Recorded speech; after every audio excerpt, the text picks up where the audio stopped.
health sciences. She has done exceptional work when it comes to community resiliency. I think you've probably seen her work lately when it comes to the fire events that we've seen in Slave Lake, multiple other places.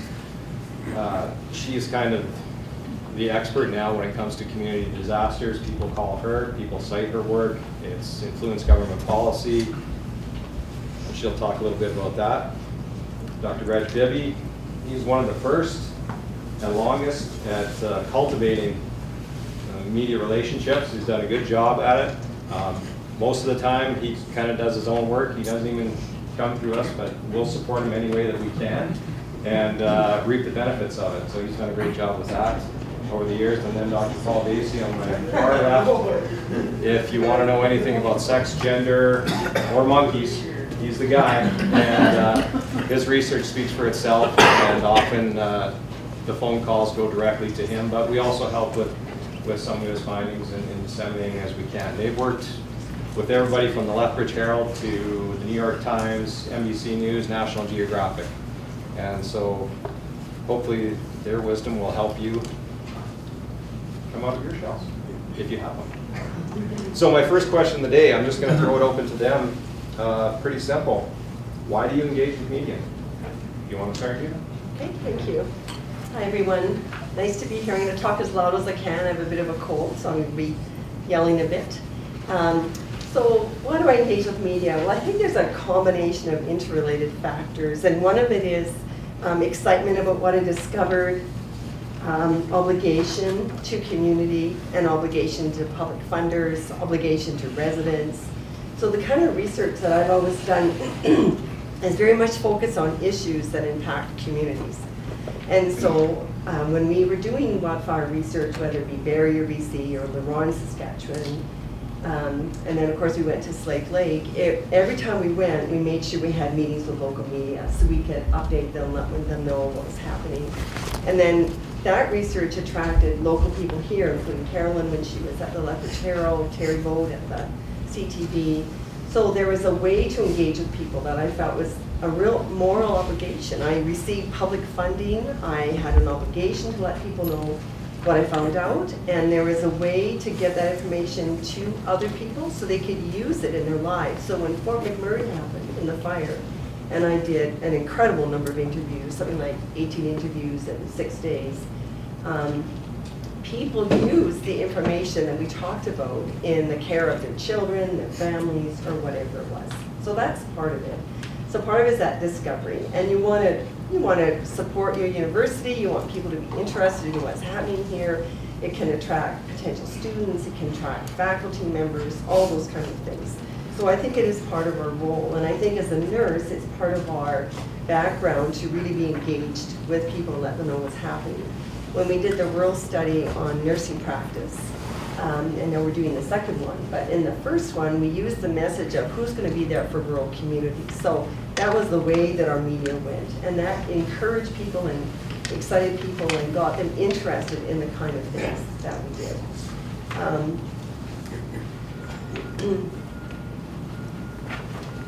So I think that's the reasons that I like to mention at this time. I just want to mention there's always been one exception to the media that I do, and that's related to the work that I've done with Low German Mennonites, because they are a closed religious group, and because there could be potential backlash to me as a researcher and working with them if it's out in the media. So I have very rarely done media interviews about that particular group or my research that I've done. And those are very particular reasons to protect them and protect my clients and my stakeholders and the people that I work with. So. Well, when I first came to the University of Lethbridge, my greatest concern is that I'd never be heard from again. The isolation year was going to be such that on the heels of having had a year in Toronto and had direct dealings with CBC who helped fund one of the research projects, I really mean it when I thought Lethbridge. I thought, this is it, Bibby. You're no longer going to be taking that seriously now that you're in Lethbridge versus being right there in Toronto. So that was one concern that I had. A very practical thing that's just extremely personal is that I'm not that interested in simply relating to academics. They never have been. I think of a line from Robert Bella from Berkeley, who one time said that academics spend most of their careers talking to each other. And I really did not want to just simply look at the end of my career. At the end of my career, look back and say, I only spoke to academics. And so when I arrived here, I was really keen on the idea, because we were engaged in an initial national survey, where we had a lot of findings that I thought would be of interest to people outside, certainly of academia and outside of Lethbridge. Very interested in trying to find ways of getting that information out.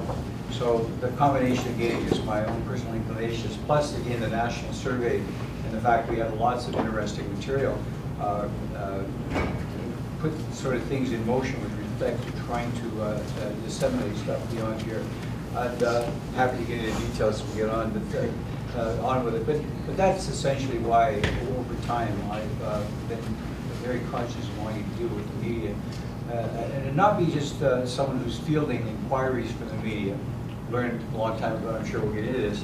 I don't want to be an unpaid research assistant for the CBC News, for example. I don't want to do that.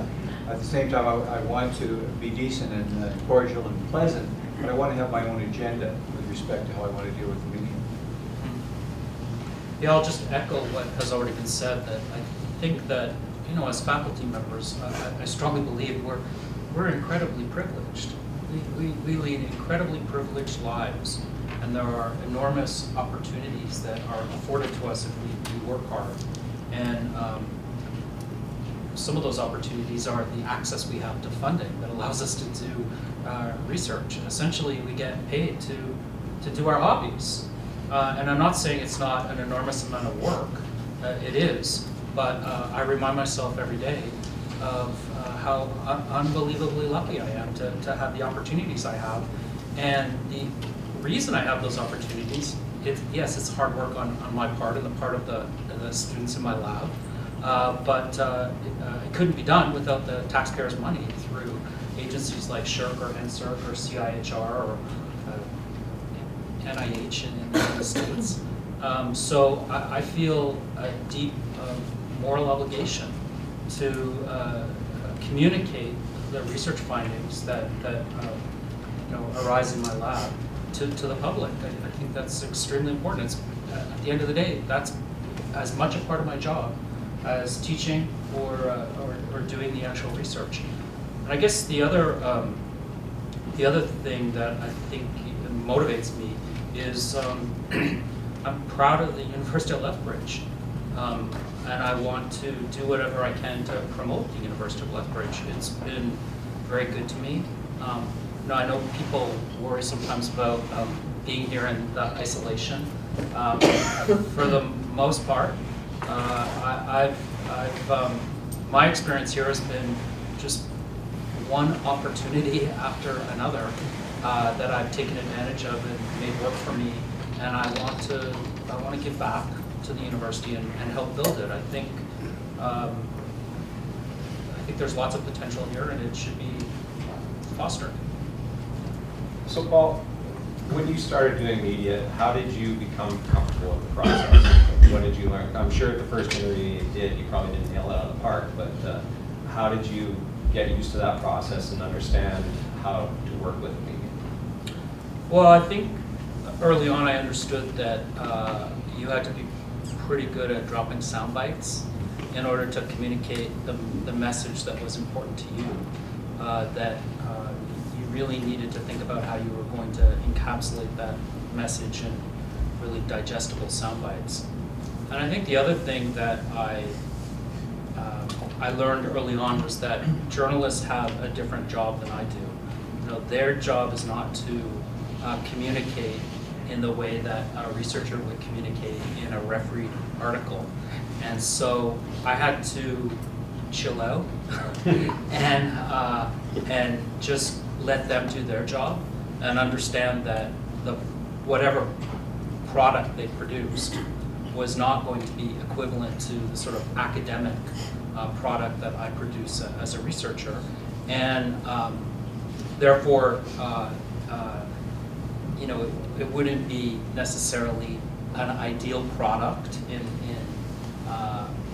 from the perspective of a researcher, a scholar, an academic, but I, for the most part, trust that they know how to do their job better than I know how to do their job. Have I been happy with every single interview I've given, either on camera or to print journalists? No, but that's sort of beyond my control. And it's certainly not something that, I never feel like I've been burned by anyone, but that, you know, that whatever they produce is beyond my control. And I think as a researcher who works with the media, you have to get to the point where you accept that. And it's not a reflection of you or what you think or your research. And hopefully anyone intelligent who's watching a television documentary or reading a print interview or some article in New York Times or Time or whatever, will realize that as the researcher, you have limited control over what that media product looks like. Reg, I know you've been lauded for being one of the best, bringing sociology into the mainstream. And was that, as you were doing your work, was that a conscious effort to speak in a way that appealed to the regular audience or the average Canadian? Picking up too on what we were saying, Paul, my experience, and I suspect the experience of most people, is particularly when I think of radio. Initially, I tended to treat an interview almost like an oral exam. You know, I hope I'm going to answer the questions accurately and this sort of thing. And it took me a while to realize, look, you need to help this person doing their job. They're doing, you know, this is the Calgary eye opener. You're on for 5 minutes. You want to help that person to entertain the audience. So if they start off by asking a question where I think, where did that question come from? It's like bail the person out. Don't say, I don't know, that my research didn't deal with that. But to try to feel that like the center fielder and say, well, it's an interesting question. Unfortunately, we didn't get into that very much, but something that we dealt with, and to help the person with respect to what you're saying, what it is that they're trying to do. Tied to that was I was scared to death when I had the first handful of interviews going on. It was something like the Drive Home show in Calgary. We just released data from this first national survey, and they phoned me as a result of something that appeared in the Calgary Herald. And I remember, again, it was like an oral exam. I hope I'm going to be able to get through this thing.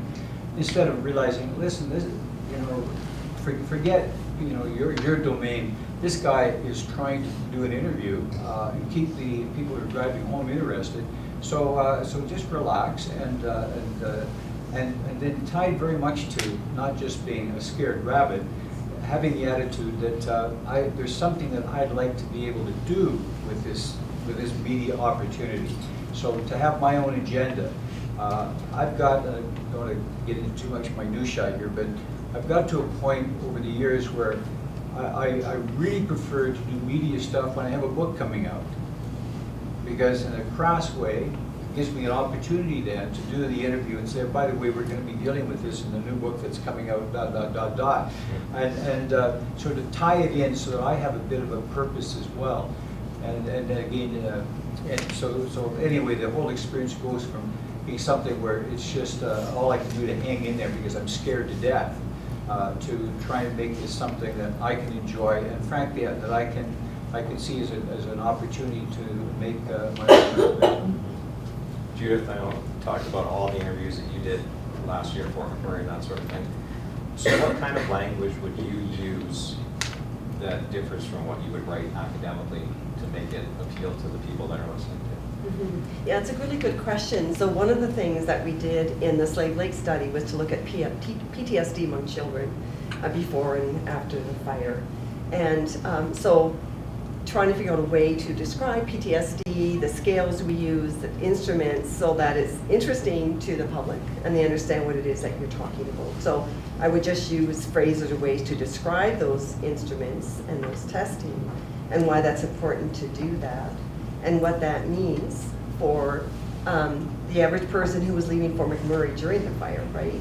the kind of symptoms that they might want to look for in their own children as they've left the community and they notice things over there. That's really what people want to pick out on, I think, is are my children going to have PTSD? And I remember some of the footage when people were evacuating from McMurray, and there was this young mom by herself evacuating with 3 children, and one was in a car seat and 2 were strapped in just regular seats, and she was hysterical, absolutely hysterical. And I just thought, oh my gosh, she's got all the red flags, these kids are gonna have PTSD, because what we found, of course, was that the more stressed the mother was, and the father, the worse her children were going to be. So finding a gentle way to talk about that, so parents began to understand. They have to think about their own behaviors and what it means for the children the first few days, weeks, months out of Fort McMurray. So I talked a lot about, it's really important you go to Canadian Tire and buy a Frisbee and go to a park and play with your kids. That's what you need to do when you're evacuated, rather than dwelling on it, ruminating, watching constantly the media. Shut off the media, only watch a little bit for updates and get away from it. But talking about that in a way that the average parent who had to leave Fort McMurray in incredibly difficult circumstances will understand there are some things I can do to make this better, because this is really a mess, right? And feel free at any point in time, if you have questions, just fire them out. That's why they're here. So help us along, help me along. How do you prepare for an interview? I know obviously it's different. There's print interviews, there's TV interviews, radio interviews. I don't know who wants to start, but maybe tell us a little bit about the differences and how you prepare to face those. That's a good one. Paul, you tell us about TV. Usually badly, because I'm running around like a chicken with its head cut off. Yeah. But I would say probably the most important thing, and this is just to echo what Reg just said, is relax. If you over prepare, and if you it's going to create sort of this stress, and you're not going to give a good interview. I try to I try to just approach interviews on camera like conversations, like I'm sitting down chatting with someone. I did an interview recently with Katie Kulig for a National Geographic program, and it's Katie Kulig, so I'm like, I guess she knows how to do her job. And I just thought, well, I mean, I could be intimidated by this person and by this situation, this Hollywood film crew all around me, or I could just relax and treat this like a conversation I'm having with someone on an airplane, and that's what I did. So I think just relaxing is so important. You know your research better than anyone else does, and again, to echo what Reg said, try to talk about it, and Judith as well touched on this. Just try to talk about your research in a way that you would discuss it with someone who is sitting on the airplane beside you, not with a colleague, not with someone in the university. You have to get out of that headspace of speaking about your work on that sort of academic level and be able to discuss it the way you discuss it with your relatives at Christmas or with the person in the airplane seat next to you. Well, Reg, you actually control the interview. Because the person comes to you, and I worked in media, Carolyn worked in media.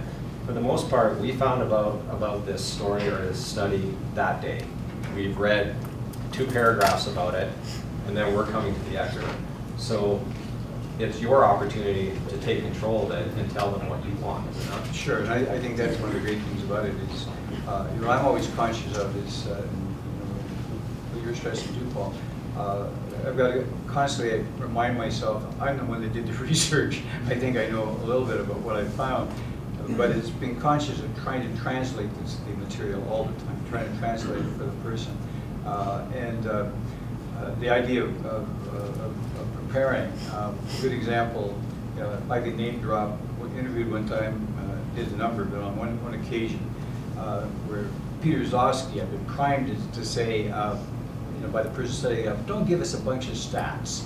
know, and I'm thinking, okay, so translate, focus on ideas, be conversational. What does he ask me as his first question? What was the percentage of people that dot, dot, dot, dot, dot? One of the things I've learned, I'm sure you've learned over time, is you fake it, for heaven's sakes. You know, who in the audience is going to know what the percentage was? So to the best of my knowledge, I think Peter was around 55%, probably 30% off, but it didn't matter. But to keep the thing going. So constantly remembering what it is that they're trying to do and trying to be helpful. We may get into this, but one of the things you know, that I think that you've mentioned, Trevor, that's really important is the person who's interviewing you. Chances are, you know, this is one of many things that they're trying to be on top of, especially if you're dealing with a book. You're not having the illusions they can cover your book. So therefore, to always try to be as helpful as you possibly can. In advance of the interview, for example, these days, to be able to send them perhaps a very simple little summary of things. Always just translate stuff so that it's very workable.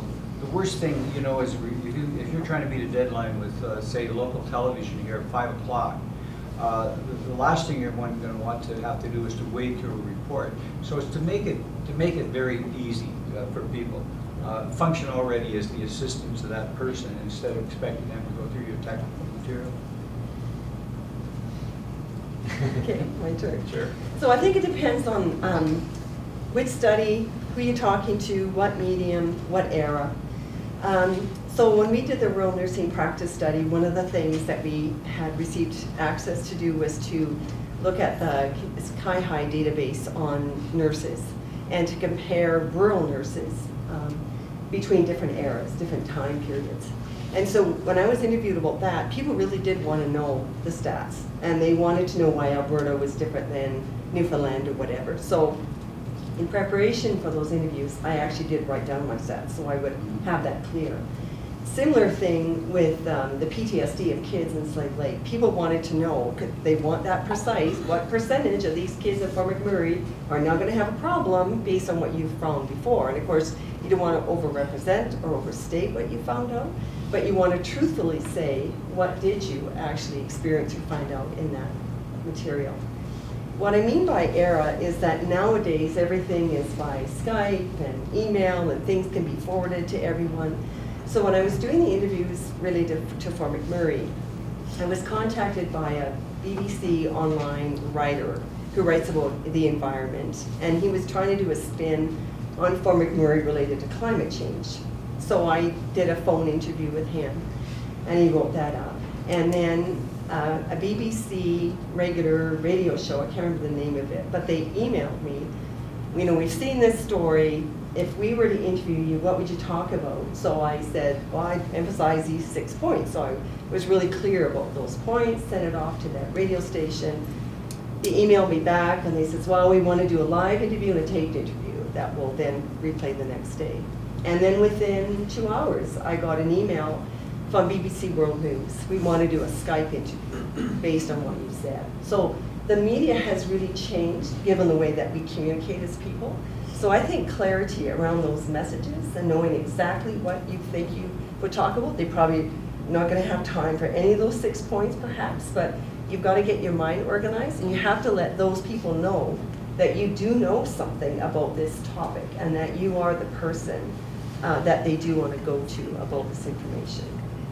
You threw in something though that I think is always frustrating, and that's the person that'll make contact and they don't have a clue what on earth you've been doing, what you've been finding. So around Christmas time, I'm invariably going to get a call from somebody who says, I understand that you've been doing some work on religion in Canada. What have you found? I'm not exaggerating. What have you found? I've got to a point where things like that, I almost always ask, can you lay out a few of your questions via email, and I'll respond, because that becomes a bit manageable. In the early days, I wanted to, be a little more obnoxious and suggest, could you go down to the library and check out a few of the books, that kind of, so again, just trying to be helpful, but again, in fairness to the person. Remember this happening one time with someone from Maclean's who has to be an expert on religion one week, But the next week, she's writing about energy. The next week, she's writing about health. And so instead of being impatient, saying, listen, this is the reality that they're facing, how can, and I don't mean it in a demeaning way, but this side of spoon feeding, how can we be helpful so that our material, we can disseminate the material in a meaningful way to someone who frankly doesn't have any context for it at all. You must run into that all the time, don't you? Sure, yeah, you really have to work with the journalist to help. I mean, they're helping you, Yeah. and you're helping them. So you have to help each other. You help them do their job, because it's impossible for them to keep up on top of all of the research that they have to cover and maintain the sort of journalistic schedule that they have. Journalists work on a much, much different time schedule than researchers do. Our time frames are years and years and years, and their time frames are, maybe generously speaking, 48 hours. So you have to recognize that you're working on very different time schedules and help them out as much as they're helping you out. You're helping them do their job. They're helping you get media attention, which ultimately is going to look good to the granting committees that are going to fund your research. And that's one of the problems that we run into sometimes, is we'll get a call from media, and I'll try to match them up with one of our experts on campus, and they'll say, oh yeah, I can talk to that. Maybe on Friday, and it's Tuesday. Yeah. Whereas when they want to talk to somebody, that means within the next 2 hours, generally, because local TV, they generally tape about 2 o'clock, 3 in the afternoon for an evening newscast. So if we do call you, it can't be something you prepare for a couple days. It has to be kind of right now. And that's why hopefully we appreciate if you can get back to us, even if it's a no. No, I don't have time, or I haven't looked at it enough. That's fine. Then we can move on to the next person, that kind of thing. But just keep that in mind. If we are calling you, they're probably going to want to know within the next hour or so if you're available, if you can do it. Have you been misquoted? Or people always say they're misquoted, or is it a case they've been misinterpreted or misunderstood? So, yeah, I had a negative experience with a small town local media source. It's kind of like a newspaper out of his home, and we were doing this study in relationship to the placement of a large feedlot in the area, and there'd been this really big community development against it, and the community actually won.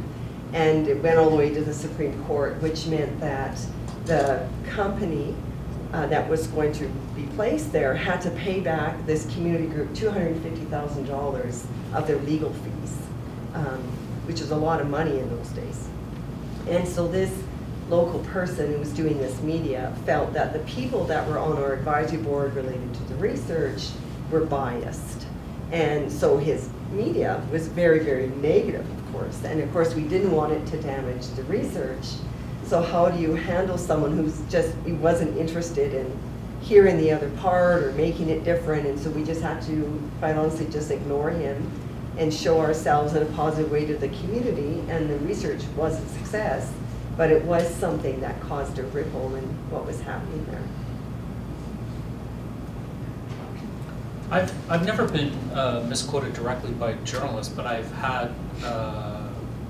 had situations where the primary news source was then blogged about, and I was misquoted or misrepresented. But I don't get too bent out of shape about that, because I sort of take it as, well, where is this coming from? This is sort of a shoddy source of news, and so you wouldn't expect anything more than a shoddy opinion. And I don't get too bent out of shape about that. I think over time, I've come to recognize that if, for example, a newspaper is running particularly, say, a story related to youth or religion in areas I've worked with, that they've only got so much space, and having spent 45 minutes, either on the phone or having, perhaps I've gone through a number of email exchanges, I end up happened with the Globe and Mail in December. after spending all this time over a period of days, I ended up getting a line and a half in the Globe and Mail Beach, you know. So, but I've come to realize that's going to be the reality. So she was using me as a resource, and then she was at least trying to credit me. Sometimes they don't at all. I had a friend interviewed by McLean's in Brazil. He said he was on the phone for 2 hours. He said when the story came out, they used all his material, lots of his material, never even used his name. So, you know, those things happen. That's where somebody thought I was being cynical, and I said, you don't want to be just an unpaid research assistant. You need to at least realize what's happening in a case like that they're perhaps using you as a resource. But I find that one of the ways of dealing with that is to go the op-ed route. So if I'm not very happy with what, say, the Globe and Mail had done on that occasion, is then to try to write a piece and have it with my name, and at least say it the way I want to say it. And that to me has been an interesting corrective for me, at least, or a supplement at least to the one-line bite or something. And when we're dealing with media too, there's kind of two different ways. We either initiate the contact through a research paper or a study, and then that gives you a little bit more control because you're putting out the message. These are the things that you want published. These are the things that you want to talk about. So you really drive that agenda. Then there are the other ones. It's the call that comes in from media. There's a current event, and they want somebody to add their voice to it. So in that instance, you have a little less control, but we try and work that process by working with the journalist saying, okay, what is it that you're looking for? I'll talk to my researcher and then hopefully get an expectation from them that I can go back to the journalist saying, okay, Judith studies this, this, and this. She's prepared to talk about this, but she can't comment on such and such because that's outside her scope. And that's also something that the researcher can do if a question is asked saying, you know, that's not what we looked into, but like Rich said, but I can tell you about this. So again, you can take control of an interview when you have that opportunity. I have a question. Going back to the conversation, that if you have been misquoted or the message that you gave out to a reporter when you read the online piece or when you read the actual reporter saying on TV something that is not what you say, can something be done about it apart from writing the piece? Because I don't know if you guys watched John Oliver last week Tonight Show, but that was 2 years ago. He put a piece out on scientific media. It's very, very popular actually episode. And he captured, his team captured every TV interview that was given by people that say completely different than what the message actually got out from research, that even though you have a control, you think you don't at the end. Can you do something about it?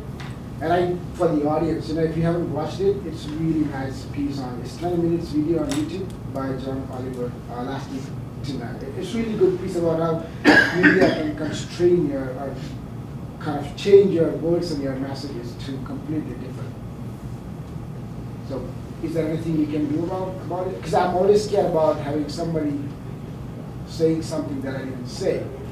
And once you lose your reputation, all of a sudden, another bad thing about media is that then everything goes down the hill pretty quickly. I think that I'm not sure what you can do other than when you're asked about it or when you have the opportunity, you just correct that mistake and say, I didn't say that. Okay. And then get back to doing the important work, which is your research. And Yeah. wait until the next media inquiry and use that media inquiry to correct the mistake and not get too upset about it. There's, you know, if you have a long research career, you'll have lots of opportunities to engage with the media and have positive media experiences. And not to, you know, catastrophize one sort of bad experience. I know she has to leave, I don't want to ruin the interrupter, but Susan McDaniel, looking at Susan, reminds me of the first time I ran across Susan McDaniel's name. An interesting thing I learned that all of us want to be aware of is sometimes when media will contact you, and I'm sure many of you have had this experience, they'll contact you, talk to you for a little while, because they want to know what your particular view is on something. But as it happens, called one time, the CBC. I'd had dealings with them in the past. They called me, asked me for my views. I don't remember what the issue was, but something to do with women. And when I hung up the phone, I said to myself, I didn't get the part. I didn't get whatever I said, and I could tell. Thank you very much, Professor Bibby. That was it. And who gets the part but this woman from the University of Alberta? So I'm listening to CBC that night, and on comes Susan McDaniel. Well, I realized Susan got the part, whatever it was that they wanted for that particular piece that they were doing. And sometimes I think we have to realize that they're wanting an authority, but they essentially want to document their position, and therefore, you know, you remember that? Yeah, but I didn't audition for it. And I think one of the things about misquoted and misrepresented as well, that's on us to prepare for what we want to say too. And there are things that we can help you with. If you're going into an interview and you want some tips and tricks, you can talk to us. We can give you some materials that kind of help you organize your thoughts and get ready for that interaction so that those things don't happen. You can't totally protect from that, but a lot of times I've found those misrepresentations happen because the researcher just keeps talking, and then they keep talking, and there's empty air, and then they say something else.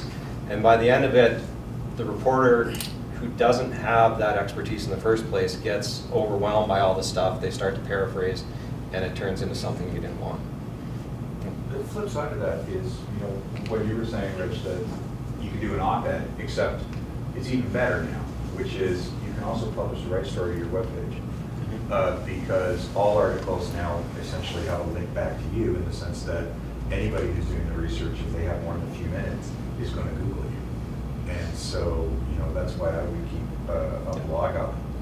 And then the secret to that is actually a little bit of search engine optimization, which is if they're Googling you because of something that came out of a story that you know has gone wrong, then if you use that title, they're going to Google you and that title, and they'll come to your page on that topic. So in our case, we have an article on why excellence is bad, and it's only in academia it ever gets quoted, but it does show up in all sorts of different ways. But we just make sure that we've got it in academia.edu, we've got it in ResearchGate, we've got it on our own pages, and people just you basically can shorten the loop that they will come back to you.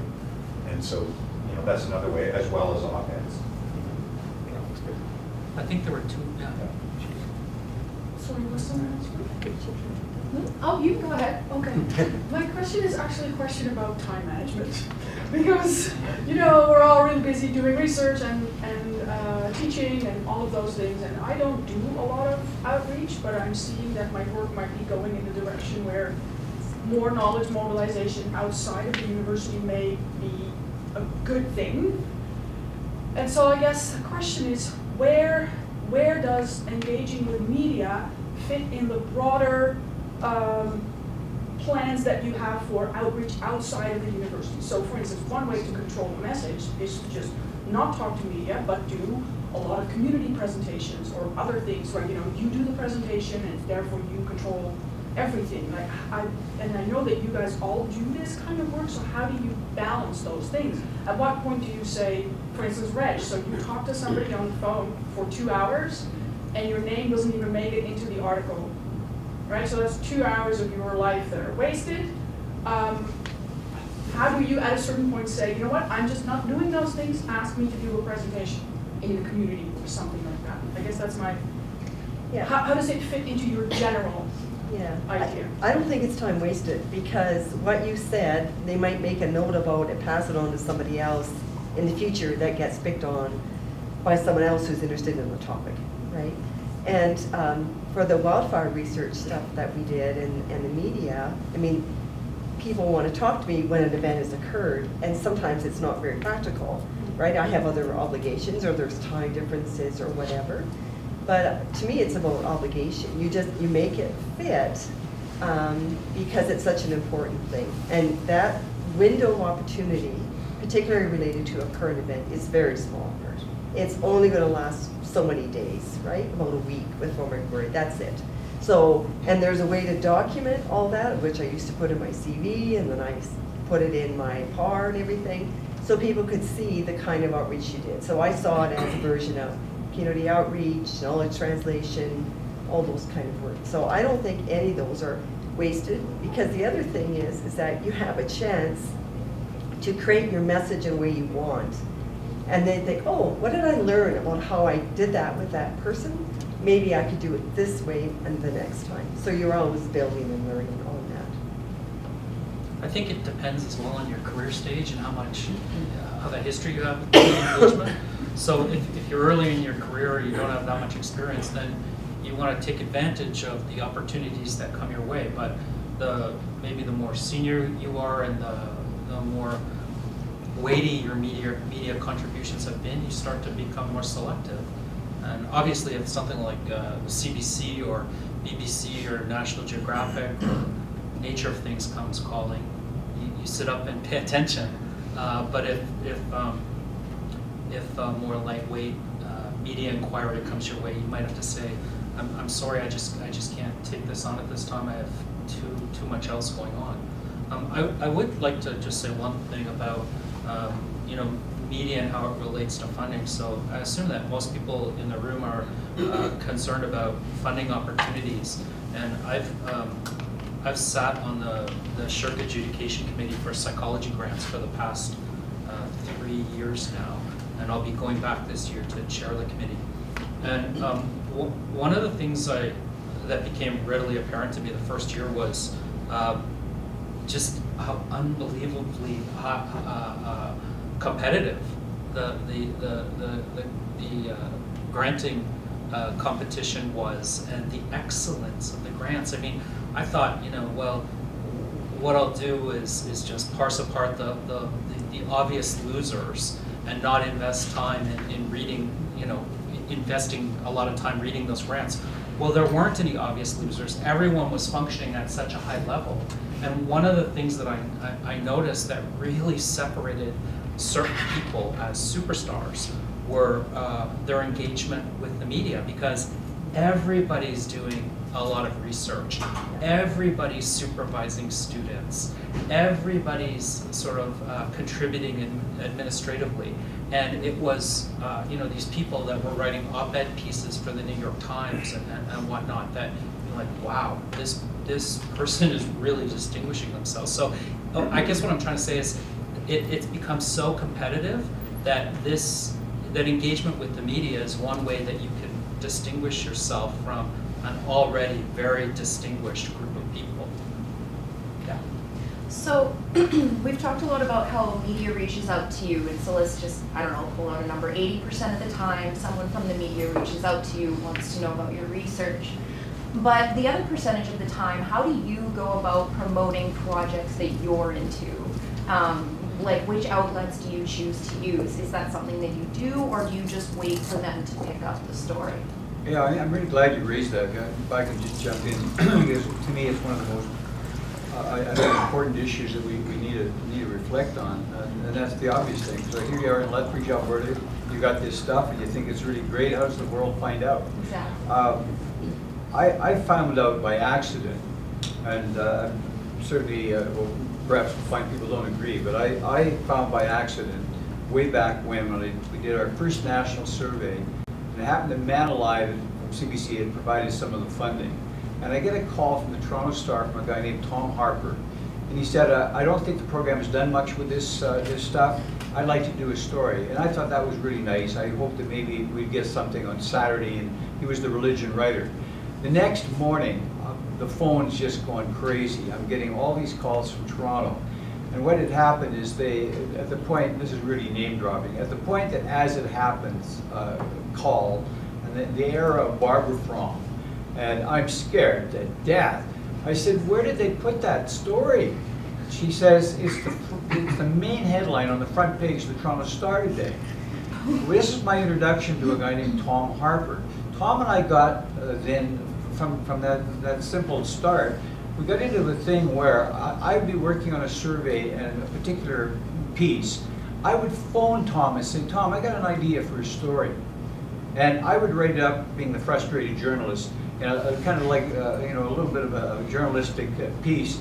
And Tom would listen and he'd say to me, "There's the story." And guess what? By Saturday, the Toronto Star was running some major thing. We had it 3 times in a row over a period of time. I would call him. Tom does the piece. We're on Canada AM together the following Monday. I mean, it was like just a nice arrangement that we had. And from that, learned over the years that if I want to get stuff out, the key is having a media contact. Now, this is going to hurt to say this, but preferably in Toronto. Because I told a guy at the Edmonton Journal one time, he said, why don't you give us the stuff at the same time as Toronto? I said, Paul, it's very simple. If it goes big in Toronto, you're going to put it in the Edmonton Journal. If it goes big in the Edmonton Journal, Toronto won't care because they wanted to be first. and that got to be the formula. But the key was contact. Right through the last couple of years, we had some, promise to make this brief, this part, had some fabulous data on the fact that Canadians, of all people, young people, were not following the NHL as much now as they were about 10, 15 years ago. And it's like, how do I get that piece out? Well, I do a woman named Misty Harris who Post Media. We literally have a coffee on White Avenue in Edmonton, and I said, Misty, I think this thing could go. She said, I think it would too. Well, National Post ran it, as a front page story. I've never ever had as much media play, but it was because I could give it to someone who was in contact. And over the years, that's been, for me at least, has been the key to getting this stuff out, is having a media contact. Because otherwise you got this stuff, what do? It's just send it out in mass. The other thing, and you know well, it's people have been involved for a long time with this, they want to be first, they like an exclusive. So the delicate thing has been to promise an exclusive, say, to the Toronto Star, and make it available to everyone else very, very quickly afterward. That still ticks off everyone else. But it's having the contact, having the media contact to get this stuff out. Yeah, it's kind of delicate for us sometimes because we do have to take care of our local media, but we will work with you if you come to us. We have media lists, we have ways to cultivate contacts through a database that we use. And as Reg says, if there's something big enough that we think we can pitch exclusively to somebody in Toronto, somebody in Calgary, then we will go ahead and say, hey, we're sending this to you first. Do you think we can run with this? And then hopefully it goes from there. It's hard to break into Calgary from down here. It's hard to break into Toronto from down here. But if it's big enough and good enough, then we're able to. Trevor, on that point, can you talk a little bit about what, from your point of view, they're looking for in terms of research projects, in terms of kind of the features of the story, and then the package, I guess, of the story. Can you elaborate on that? Well, essentially, whenever we talk to media, they want to know how does it affect the general public, and is there a person behind the story? Can you give me somebody this is affecting, show how it's affecting them, how it's going to make the person down the street change their life, that sort of thing. So if we can find some sort of real world, take the research into the mainstream, saying so that people can identify with it. That's why oftentimes issues of health, issues with children, changing policy, those are the things that get play. So if we can demonstrate that and you can work with us showing that, then that's going to get your most play. It's hard sometimes when you have just basic research. We're always going to ask the question, okay, if this doesn't mean anything now, but what can it mean in the future? We're trying to make that leap so that the person out there will say, okay, they're at this stage, but this might mean such and such, and that'll change the way my life is or my child's life, something along those lines. Yeah. Oh, sorry. I have to leave, so I'm trying to make this quick, but I'd love to hear something from you on what you do when the unexpected happens and you're on TV and your face is wondering what the heck you're going to say next. So my example is going into a province, holding a national, I've had many examples, but I'll just give you one. Going into a national conference, I'm the keynote speaker. The politics in this province are crazy time. The premier's disliked, he's almost being booted out of office. You get into the TV studio, the camera shuts on, and they say, so I understand you had lunch with the Premier today. What do you think about his policies? I had lunch with him and 1,000 other people. You know, it wasn't like I was cozying up to this guy. And you think, face control yourself. How are you going to handle this one? That's good. I've never given a live television interview, but This I. is live. Yeah, that was live. Mhm. Yeah, I've given pre-recorded interviews where there have been questions thrown at me, and what did I do? I guess part of the strategy, one of the strategies I employ is to rephrase the question in a way that I might feel more comfortable answering it. Yeah. What about you, Rich? Me, blunt stuff. No, I've always, we, for example, released data on the availability of legal abortion, over a long period of time when obviously it was a lot more controversial. And I've always gone in with the idea that at some point this person, from QR77 is going to say, so Bibby, what do you think of this? What are your views? They never have. I mean, I haven't found they've done that. They've treated me as the researcher who's, I can tell you what Canadians think. I probably would, in the case of that, would probably defer if I could. I'd probably try to draw on a little humor, probably all faded, and say, that's a real tough question. I would try to claw my way out of it probably, but in a case like that, how did you handle it? I pretty well did what you said, but I was worried about my face thinking, what the heck are they asking me this? I just gave a talk about all my research and they're asking me this, really? And your face is showing. I think that for me, the issue, I just finished filming a CBC documentary a couple weeks ago, or maybe a month ago now. It's on a pretty controversial topic, so I was nervous during the interview. It's on Jordan Peterson. So they brought me in to interview me about what I think of Jordan Peterson. So it wasn't a question about data. It's not as if I could point to say, well, let me tell you about my research. They wanted to know. It was more an opinion. And I think So what'd you tell them? I told them things that will make me hated on the left and the right. But I think that the problem with that kind of an interview is that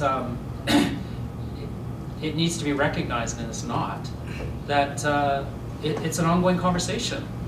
And what I think about today is based on the conversations I've had today, and it might not be what I think about tomorrow. So you might be misrepresented in the sense that people think you have some sort of fossilized opinion on a topic, when in fact your opinion on a particular topic is evolving based on the conversations and discussions you're having. Yeah. Well, I see we're coming up on 1 o'clock. I know people have busy schedules, and I want to thank everybody for coming out. This is a very nice crowd. Hopefully you gleaned something from today, and I especially want to thank our panelists here for taking the time to come in and impart their knowledge with us.